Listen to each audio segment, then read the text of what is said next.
La crise sécuritaire et humanitaire en République démocratique du Congo était au menu des échanges à la conférence de Munich sur la sécurité internationale. Il était temps, diront certains, car ça fait 30 ans que cette tragédie perdure à l'ombre de l'actualité mondiale. La communauté internationale doit avoir le courage de résoudre cette guerre dont l'origine est connue. C'est la volonté du Rwanda de piller les ressources minières de la République démocratique du Congo et d'étendre son espace vital à l'est de la RDC. Voilà en résumé le discours de vérité que le président Félix Tshisekedi a tenu devant 2 panels de décideurs et d'observateurs avertis ce vendredi à Munich. Si nous laissons aujourd'hui un pays redessiner les frontières de l'Afrique par la force, qui sera le prochain? Quel sera le prochain territoire contesté? Quelle nation subira à son tour les conséquences de ce dangereux précédent? Il est temps d'agir.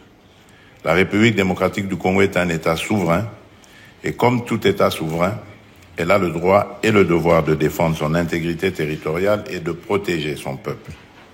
Face à l'agression qui nous est imposée, nous userons de tous les moyens à notre disposition pour restaurer la paix et garantir la sécurité de notre nation.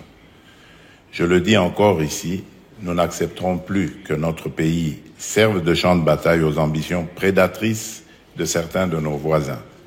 Nous ne tolérerons plus que nos ressources stratégiques soient pillées au profit d'intérêts étrangers, sous le regard complice de ceux qui se nourrissent du chaos. Bref, pour résoudre cette guerre, les dirigeants du monde connaissent la solution. Seul leur manque la volonté politique de mettre en œuvre des sanctions ciblées contre le régime de Kigali. Ceux qui se taisent se mettent debout pour réagir.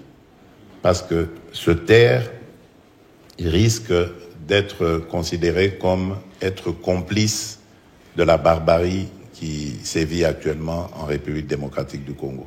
Donc je compte sur chacune et chacun d'entre vous ici qui a le moindre petit pouvoir, soit de passer un message ou soit de prendre une décision à son petit niveau, quel qu'il soit.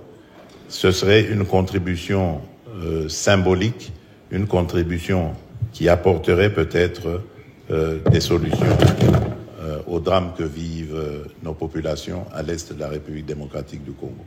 Concernant un éventuel dialogue direct avec le M23, le chef de l'État a été clair, il s'agit d'un leurre et d'une option impossible. Ce n'est pas une question d'ego, une question d'orgueil ou d'arrogance lorsque nous refusons de parler directement avec le M23.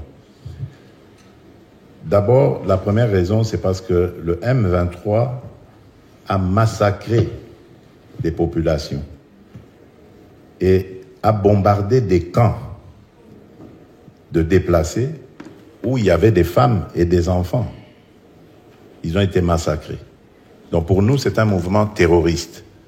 Et on ne négocie pas, on ne discute pas avec les terroristes. La deuxième raison, c'est parce qu'il y a le processus de Nairobi. Le processus de Nairobi règle la question des groupes armés.